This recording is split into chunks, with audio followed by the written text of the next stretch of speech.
Welcome to guidance online teaching centre.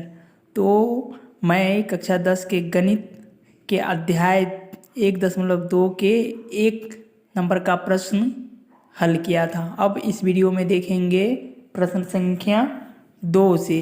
तो इससे पहले हम लोग 2 को हल करने से पहले हम लोग कुछ सूत्र को अध्ययन करते हैं।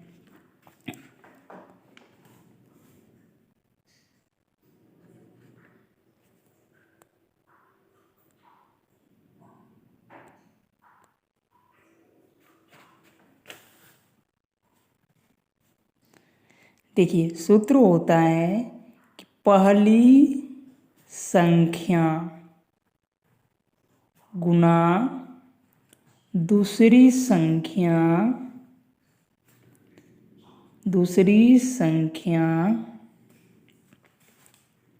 बराबर HCF गुना LCM। ये हमारा सूत्र होता है कि पहली संख्या गुना दूसरी संख्या बराबर HCM गुना LCM। चलिए,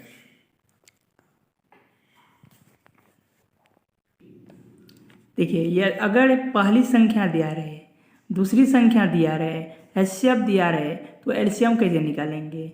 अगर दूसरी संख्या दिया रहे, ठीक है, HCF दिया रहे, LCM दिया रहेगा, तो पहली संख्या कैसे निकालेंगे? ठीक है, उसी तरह से अगर पहली संख्या दिया रहे, HCF दिया रहे, LCM दिया रहे, दूसरी संख्या निकालेंगे।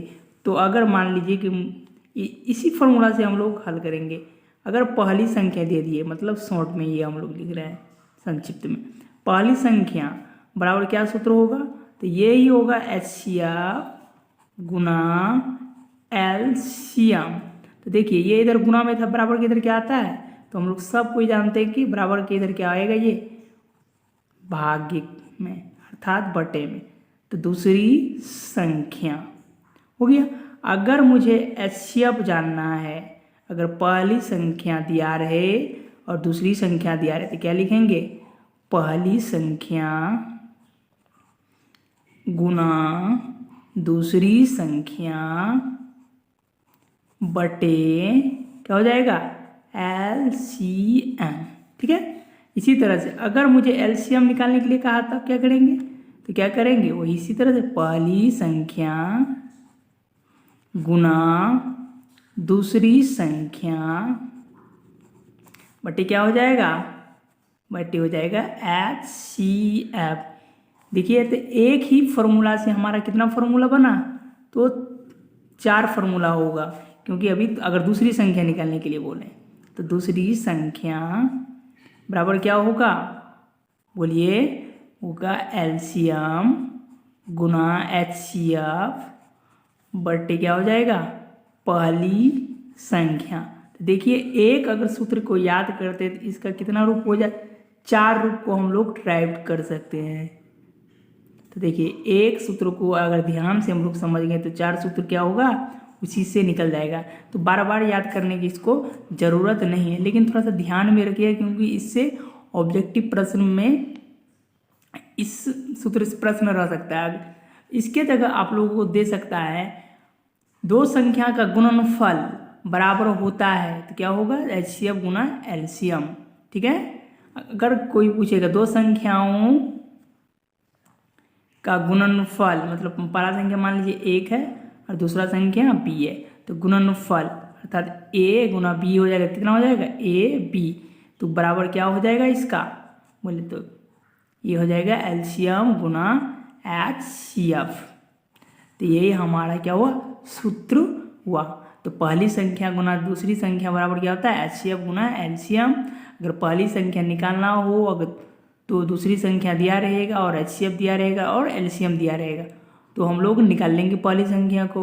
उसी तरह से अगर पहली संख्या दिया रहे, दूसरी संख्या दिया रहे, तो LCM अगर निकालने के लिए बोलेगा, LCM दिया रहे तो HCF निकालने के, तो HCF बराबर हो जाएगा पहली संख्या गुना दूसरी संख्या बटे में क्या कर देंगे? LCM। ठीक है, थैंक यू। अब हम लोग देखते हैं कि दूसरा नंबर प्रश्न में क्या बोला गया है। देखिए, कहा गया है कि क्या पूर्णांकों के निम्नलिखित युग्म कि HCF और LCM ज्ञात कीजिए। युग्म मतलब युग्म दिया है, युग्म मतलब जोड़ा, तथा इसकी जांच कीजिए कि दो संख्याओं का गुणनफल बराबर HCF गुना LCM होता है। ठीक है, तो हम लोग अभी सूत्र पढ़े, उसी सूत्र पे देखिए लिखा है कि नहीं, यहाँ पे दो संख्याओं का गुणनफल बराबर क्या होगा, HCF गुना LCM, ये सूत्र है। अब तो हम लोग को पहले रोमन संख्या 1 को हल करेंगे, फिर दूसरे को, फिर तीसरे को हल करेंगे। किस तरह से हम लोग क्या निकालते हैं, HCF निकालते हैं, फिर LCM निकालते हैं, इसको हम लोग अभी सीखेंगे। तो क्या लिखा है, 26 और 91। तो पहले मैंने आपको पढ़ाया है कि अभाज्य गुणनखंड कैसे निकालते हैं। 26 का हम लोग अभाज्य गुणनखंड निकालेंगे, पहले करेंगे। देखिए कितना बार में जाएगा, 13, 13 दूनी 26। फिर देखिए किस संख्या जाएगा, 13 खुद एक अभाज्य संख्या, तो ये अभाज्य संख्या से ही जाएगा, मतलब 13 से ही कटेगा। तो 26 बराबर कितना हो गया, 2 गुने 13। तो देखिए ये हमारा अभाज्य गुणनखंड के रूप में व्यक्त हुआ। अगर 91 को क्या ये 2 से जाएगा, नहीं, 3 से जाएगा, नहीं, तो ये डायरेक्ट किससे जाएगा, 7 से। 7 एक कम 7, बचा कितना 2, इसके आगे लगा दिए 21, 3 सत्ते 21, 13, फिर 13 खुद 13 से विभाज्य हो गया। ठीक है, तो अब इसी के जगह, अब जैसे 91 है तो इसी के सामने हम लोग लिखेंगे इस तरह से, 91 बराबर कितना होगा, 7 गुना 13। तो हमको मुझे क्या बोला निकालने के लिए, टेस्ट करना है कि दो संख्याओं का गुणनफल बराबर HCF गुना LCM होता है कि नहीं। तो इससे पहले हमको क्या सीखना होगा कि LCM कैसे निकालते हैं, फिर HCF कैसे निकालते हैं। ठीक है, तो गुणनखंड भी, तो HCF देखिए ये दोनों में क्या चीज़ मिल रहा है, अगर इस दोनों में 26 और 91 में जो जो मिलेगा वही हमारा HCF होगा। ठीक है, तो इसमें क्या मिल रहा है, 13 और क्या मिला, 13, तो यही 13 हमारा क्या हो गया, HCF। फिर LCM कैसे निकालिएगा बोले, तो देखिए ये दोनों में क्या मिला हम लोग को, 13, तो इसको तो लेना ही है, एक लेना है, ऐसा नहीं कि दोनों में मिला तो दोनों ले लेना है, नहीं, दोनों में से किसी एक को लेना है, मतलब 13 से 13 में। अब जो जो बच गया उसको आप यहाँ गुना कर दीजिए, बचा कौन, 2 और गुना 7, तो गुना कीजिएगा कितना होगा, 7 दूनी 14, 14 गुना 13 कीजिए कितना होता है। अगर नहीं जानते हैं तो आइए हम सीखा, 14 गुना 13, 13 को 4 बार पढ़िए, 13 चौके 52 की 2, हाथ में बचा कितना 5, 13 एक कम 13 और 5 कितना हो गया 18, 182 कितना हुआ 182। तो देखिए LCM कितना निकल गया 182। अब मुझे क्या बोला है, जांच करने की, तो आइए टेस्ट करते हैं। टेस्ट का मतलब जांच, क्या फॉर्मूला था, पहली संख्या गुना दूसरी संख्या, मतलब दो संख्याओं का गुणनफल बराबर क्या होता है, HCF गुना LCM या LCM गुना HCF। गुना में इधर उधर हम लोग कर सकते हैं। तो पहली संख्या कौन हो गया, तो पहली संख्या हो गया हमारा बोलिए 26, और दूसरी संख्या कितना हो गया 91। HCF कितना हो गया, HCF देखिए कितना निकाले थे 13, और LCM कितना निकाले थे 182। समझ में आया। अगर 26 गुना 91 कीजिए तो गुना कीजिए, 26 से कम 26, 26 की 6, हाथ में बचा 2,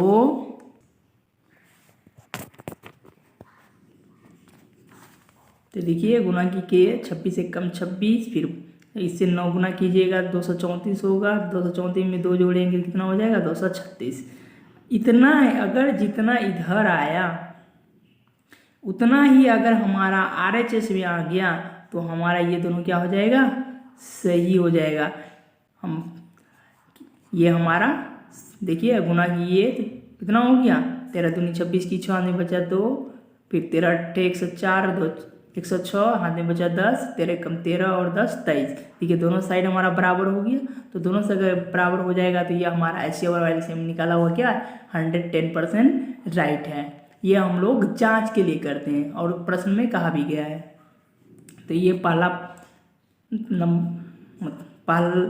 रोमन हमारा हो गया। अब दूसरा रोमन को देख 510 और कितना 510 और 92 का निकालना है एचसीएफ और एलसीएम और क्या करना है इसके फिर जांच करना है। तो अभाज्य गुणनखंड विधि से निकालिए। 2 से 2 दूनी कितना हो जाएगा बोलिए 2 दूनी 4 बचा कितना 1 इसके आगे 1 लगा दीजिए कितना हो गया 11 2 5 10 फिर कितना बचा 1 इसके आगे लगा दीजिए 1 कितना बन गया 10 2 5 10 हो गया। अब ये किससे जाएगा तो ये अब जाएगा 5 से क्योंकि 2 से कटेगा नहीं क्यों इकाई अंक हमारा कितना है बोलिए 5 तो ये कटेगा तो 2 5 और या 3 से। अब अगर आप बोलेंगे सर जी पहले 3 से ही दीजिए तो लीजिए 3 से दीजिए 3 8 24 की 4 हाथ में बचा 1 इसके आगे लगा दिए 1 बन गया 15 तो 3 का 3 15 5 बने 3 5 15 ठीक है। अब फिर क्या 3 से जाएगा नहीं इसके आगे वाला आवाज संख्या कौन हो जाएगा 5 से दीजिए 5 1 कम 5 बचा 3 इसके आगे लगाइए 35 5 7 35। अब 17 जो है कितना से जाएगा 17 से ही जाएगा। तो मैंने क्या बताया था पहले इसको लिखिए 510 का अभाज्य गुणनखंड कौन कौन हुआ 2 गुणे 3 गुणे 5 गुणे 17।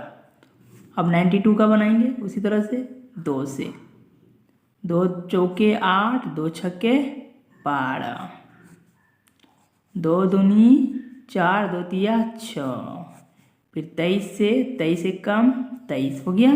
अब 92 का क्या होगा 2 गुणे 2 गुणे 23 तो एचसीएफ कैसे निकालेंगे नोनो बोलिए एचसीएफ कैसे निकालेंगे एचसीएफ मतलब मास क्या बोले थे दोनों में जो मिल रहा है वही हमारा क्या होगा एचसीएफ। तो दोनों में क्या मिल रहा है देखिए 2 इसमें भी मिला 2 तो 1 2 ले लिए। क्या 3 मिल रहा है 3 तो नहीं मिल रहा है। क्या 5 मिल रहा है नहीं मिल रहा है। 17 मिल रहा है नहीं मिल रहा है। क्या 23 इसमें मिल रहा है नहीं मिल रहा है। तो एचसीएफ हमारा ये हो गया और एलसीएम क्या होगा एलसीएम क्या होगा जो मिल गया तो उसको एक बार ले लिया और जो नहीं मिला उसको हम लोग क्या करेंगे ले लेंगे। तो क्या नहीं मिला मुझे 3 नहीं मिला 3 ले लिए उसके बाद जो बचा 15 फिर बचा 17 फिर देखिए नीचे में कितना बच गया 1 और 2 बच गया और बच गया कितना 23। तो इसको गुना कीजिए कितना होगा 3 दूनी 6 6 5 30 30 गुना 17 कीजिएगा कितना होगा 17 3 और 510 गुना 2 कीजिएगा कितना होगा 1100 गुना तो कितना होगा गुना कीजिएगा तो ये होगा शायद 23,460। तो इसको गुना कर लिए तो मेरा क्या निकल गया एलसीएम निकल गया 23,460 और एचसीएफ कितना निकल गया एचसीएफ 10। तो मुझे टेस्ट भी करने के लिए बोला है मतलब जांच करने के लिए तो अब जांच करेंगे।